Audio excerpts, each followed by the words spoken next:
What if you were forced to execute a man you knew was innocent? What if that man had the power to heal the sick, raise the dead, and feel the pain of the entire world? And what if helping to kill him became the reason you lived longer than anyone you ever loved? Tonight, we're talking about one of the most emotional films ever made, The Green Mile from 1999. Welcome back to Movie Recaps Hub Podcast, the place where we dive deep into unforgettable movies, break down every moment, and relive the stories that stay with us long after the credits roll. This is not just a prison drama. This is a story about miracles, justice, guilt, and the unbearable weight of doing what's legal but not what's right. So sit back, relax, and let's walk down the Green Mile together. The film opens in the past with a frantic scene. A group of men armed with rifles and pitchforks rush through a wheat field. They are searching for two missing little girls. They hope they're not too late. Then we cut to the present day. An elderly man wakes up in a nursing home. His name is Paul Edgecomb.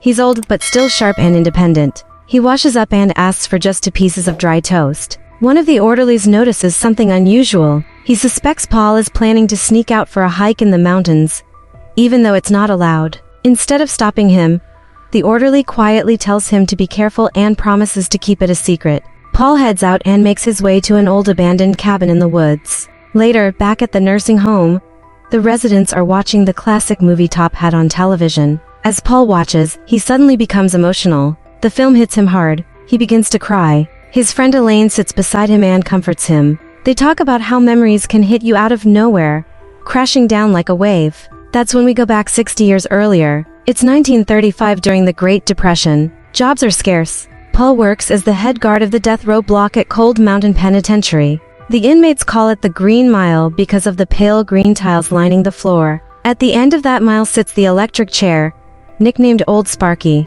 This particular year stands out in Paul's memory. At the time, he's suffering from a severe bladder infection. The pain is unbearable. His co-workers, Brutal and Dean, urge him to take a day off and see a doctor, but Paul refuses. A new inmate is arriving, and he wants to be there. Soon a van pulls up. Rookie guard Percy and seasoned officer Harry escort in a massive prisoner. The man is enormous, towering over everyone. He makes even Brutal look small. Percy, on the other hand, is short-tempered, arrogant, and constantly irritating the entire team. Paul approaches the giant and calmly asks if he plans to cause trouble. The man looks terrified. Instead of violence, he shows fear. He calls Paul boss and quietly steps into the cell. No resistance. The prisoner's name is John Coffey. He explains that it's spelled like the drink, just not the same way. It's immediately clear he is mentally simple. He struggles to write his name. He shyly asks if they leave the lights on at night because he's afraid of the dark. When he reaches out to shake Paul's hand, the guards tense up. But Paul senses no danger. As Coffey lets go, he says something strange. He tried to take it back, but it was too late. Paul reviews Coffey's file. The crime is horrific. 2 little girls were kidnapped. The townspeople found Coffey sitting with their broken bodies, crying and screaming. The image haunts Paul. Around this time, Warden Hal Moore's visits. Paul asks about Hal's wife Melinda. She's been suffering from severe headaches. They also discuss an upcoming execution for a prisoner named Bitterbuck. Paul must also deal with Percy, who has political connections through the governor and cannot be easily fired. Percy seems obsessed with witnessing executions up close. At home, Paul lies awake, battling insomnia and pain. He questions how God could allow someone like Coffey to commit such evil. His wife invites him to bed, but he blames his infection and turns away. Back at the prison, something unexpected happens. A mouse wanders into the hallway, completely fearless. Brutal tosses him food, and he scurries into the isolation room used for violent inmates. The guards search but can't find him. Then the mouse returns as if nothing happened. Percy tries to stomp on him but fails.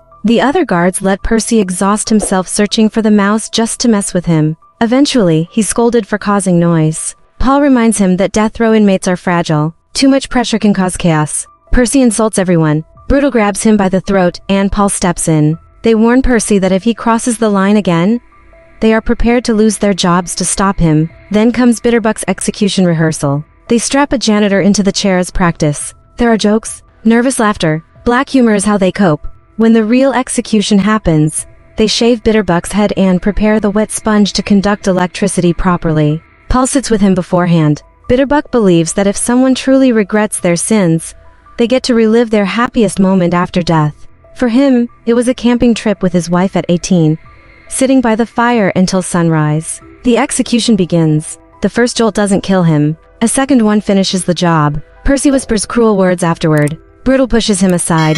Soon, Delacroix becomes attached to the mouse and names him Mr. Jingles. The mouse performs tricks with a thread spool. Even Percy offers a cigar box as a home. Then Wild Bill Wharton arrives. He's drugged at first, but quickly reveals his violent nature. He headbutts Percy, nearly strangles Dean, and kicks Paul in the groin, worsening his infection. Brutal knocks him unconscious. Later, John Coffey calls Paul over. Despite his pain, Paul approaches. Suddenly, Coffey grabs him, presses his hand over Paul's infection, and the lights burst. Coffey exhales black ash. Paul's pain is gone. Completely gone. Paul later visits Coffey's lawyer. There's no record of Coffey's past. It's like he appeared out of nowhere. When Percy cruelly crushes Mr. Jingles under his boot, Del is devastated. Coffey takes the mouse and breathes life back into him. Another burst of light. Another cloud of ash. The guards are stunned. During Del's execution, Percy deliberately sabotages the sponge, leaving it dry. Del burns alive, screaming in agony as flames rise. The audience panics. Paul forces Percy to watch. Coffey feels Del's pain from his cell. Later, Paul and the guards hatch a desperate plan. They secretly remove Coffey from prison to heal Melinda Moores, who has a massive brain tumor. They sedate Wild Bill and lock Percy in a straitjacket. Dean stays behind to protect his family if questioned. Outside under the open sky, Coffey breathes in the scent of grass, filled with wonder. At Hal's house, Coffey heals Melinda. The clock stops. The house shakes. This time, Coffey holds the sickness inside himself. Back at prison, Coffey grabs Percy and transfers something into him. Percy walks down the mile in a daze, then shoots Wild Bill 6 times, killing him. Coffey shows Paul a vision. Wild Bill committed the murders of the 2 girls. Coffey tried to save them but was too late. Coffey is innocent. Paul is crushed. Percy is transferred to a mental hospital as a patient. With only 2 days left, Paul asks Coffey what he wants. Coffey says he's tired of feeling the world's pain. He wants to die. Death will be a relief. He asks for cornbread and to watch a movie. They show him Top Hat. He whispers that the dancers look like angels. On execution day, Coffey refuses the hood. He's afraid of the dark. Paul honors his wish. Paul hesitates before giving the command, but he does. The execution is silent. No screams, only grown men crying. Paul later transfers to a juvenile facility. Back in the present, Paul reveals he is 108 years old. Mr. Jingles still lives, far beyond normal lifespan.